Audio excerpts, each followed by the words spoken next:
Kada hakbang sa lupa'y para akong inaalon at nalulunod sa batikos ng mundo, sa kung ano lamang ang kaya ko.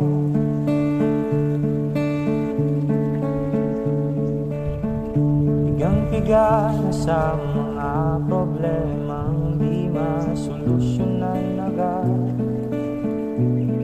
parang wala nang bukas. Pwede bang umiwas? Hinahanap ang sarili ngunit di nakakayanin sa ligaw na dinadaanan ko. Saan na to patungo? Saan ako patungo? Dahan-dahan